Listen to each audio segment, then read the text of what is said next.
প্রিয় চাকরি প্রত্যাশী ভাই বোনেরা আসসালামু আলাইকুম। দেখতে পাচ্ছেন ইতিমধ্যে ৮,০০০ পদে ট্রেনি রিক্রুট কনস্টেবল জনবল নিয়োগ বিজ্ঞপ্তি দিচ্ছে।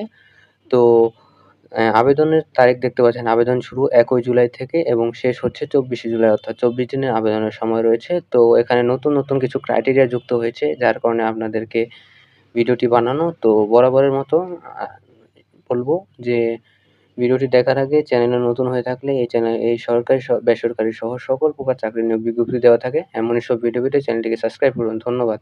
এখন আপনাদেরকে চলুন ভিডিওতে নিয়ে যাওয়া যাক। তো দেখতে পাচ্ছেন যে ট্রেনি রিক্রুট কনস্টেবল হবে ৮,০০০ পদের। তো এখানে নতুন ক্রাইটেরিয়া আমি বলেছিলাম।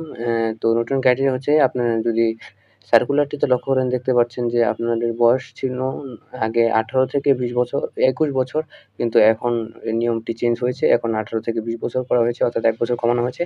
শিক্ষাগত যোগ্যতা এসএসসি পাসই রয়েছে এবং এসএসসি পাস আপনাকে 2.50 পেয়ে উত্তীর্ণ হলে হবে।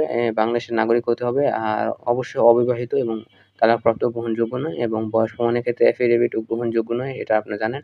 আর আরেকটি নতুন বিষয় হচ্ছে যে আপনারা বুকের যে মাপটি, এটা ৩০/৩২ ছিল, কিন্তু এখন দেখতে পাচ্ছেন যে বুক ৩১ এবং সম্প্রসারিতভাবে ৩৩, এটি নতুনভাবে করা হয়েছে। এবং উচ্চতার যে বিষয়টি রয়েছে, উচ্চতার বিষয়টি হচ্ছে আপনাদের ৫ ফিট ৬ এবং মহিলাদের ৫ ফিট ৪ রয়েছে। এছাড়াও আপনাদের ওজন হবে আপনাদের উচ্চতা অনুযায়ী।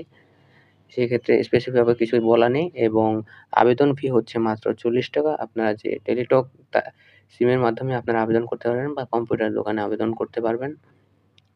তো এই ২ টি ছিল নতুন ক্রাইটেরিয়া, আর বাকি সব তো আপনারা জানেন। যার কারণে আর এসব বলে আপনাদের সময় নষ্ট করছি না। তো এভাবে আপনারা আবেদন করতে পারেন এবং আপনারা প্রস্তুতি নিতে পারেন। এছাড়া আপনাদের জন্য দোয়া ও শুভকামনা রইলো। আর এমনই সব ভিডিও পেতে আমার চ্যানেলটিকে সাবস্ক্রাইব করে রাখবেন এবং পাশে থাকা বেল আইকনটি অন করে রাখবেন। ফেসবুক পেজে দেখে থাকলে ফলো করে রাখবেন।